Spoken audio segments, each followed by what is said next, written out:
What's up, Brian? How's everybody doing tonight? Good? I've only done this once before, and it's helpful that there's an audience here. It tends to go better. Speaking of which, have we got any single people in the audience tonight?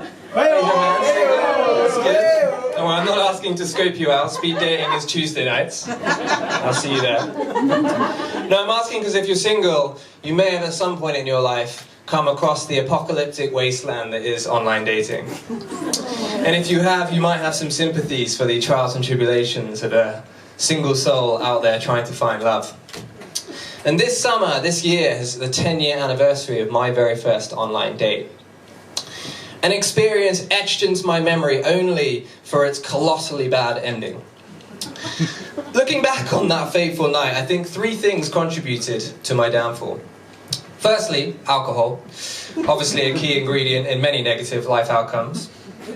Secondly, drugs, an unorthodox and generally unrecommended addition to a first date. And thirdly, chocolate milkshake, also an unorthodox and unrecommended addition to a first date. I'll explain. So, the year is 2011, I'm young, I'm 24, and I'm kind of like in this experimental discover yourself phase, right?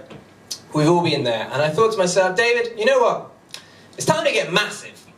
You get massive, that will solve all of your problems. Obviously you can see that's a project that didn't have a long-term success. But for 9 months I was a very dedicated gym monkey. And I hired the sort of Arnold Schwarzenegger of London Bridge Fitness First to take me through my paces with protein shakes, 4,000 calories a day of meals, and all the supplements that you could think of. And a week prior to this date, I'd had kind of a backdoor dental operation at a highly questionable East London dental practice that sort of armed me at the back end of it with some industrial strength antibiotics. So the scene was set.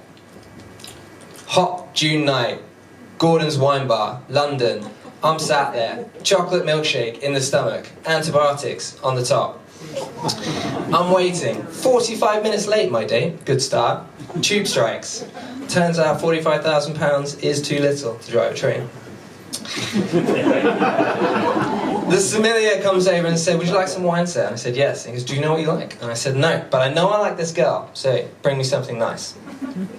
Eventually, she turns up. Very, very lovely, very apologetic. She comes in, she sits down. I'm like, it's fine, don't worry about it. Chat's good, eye contact's good. I'm thinking, we're off to the races here.